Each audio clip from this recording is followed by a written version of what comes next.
Quand Satan vient vous dire que vous êtes un grand pécheur, élevez vos regards sur votre Rédempteur et parlez de ses mérites. Ce qui vous aidera sera de chercher sa lumière. Reconnaissez votre péché, mais dites à l'ennemi que Jésus-Christ est venu dans le monde pour sauver les pécheurs. 1 Timothée 1,15. Et que vous pouvez être sauvé par son amour infini. Jésus raconta à Simon l'histoire de 2 débiteurs. L'un devait à son maître une petite somme et l'autre une somme très importante. Mais il remit à l'un et à l'autre leur dette. Puis Jésus demanda à Simon quel était celui des 2 débiteurs qui aimerait le plus son maître. Simon répondit, celui, je pense, auquel il a le plus remis. Luc 7, 43. Nous avons été de grands pécheurs, mais Jésus-Christ est mort pour nous assurer le pardon. Les mérites de son sacrifice sont suffisants pour nous réconcilier avec le Père. Ceux auxquels il a le plus pardonné l'aimeront le plus et se tiendront le plus près de son trône pour le louer de son grand amour et de son sacrifice infini.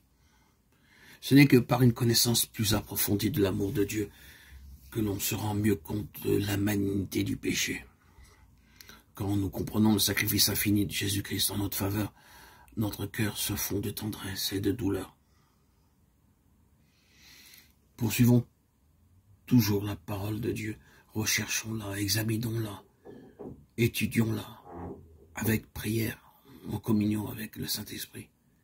La parole de Dieu nous présente, dans la loi divine et dans la vie de Jésus, les grands principes de la sanctification sans laquelle personne ne verra le Seigneur.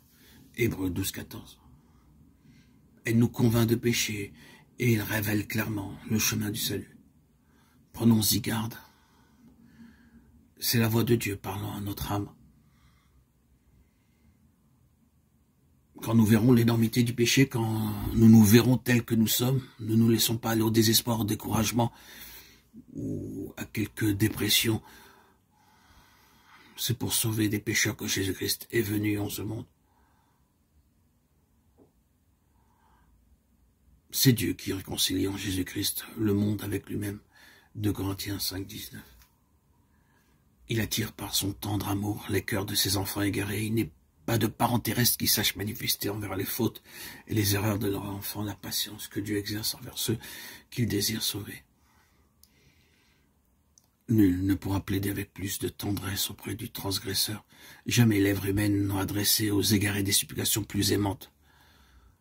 Toutes ces promesses, tous ces avertissements ne sont que les manifestations d'un amour indicible, d'un amour insondable, d'une miséricorde infinie, d'une bonté sans limite.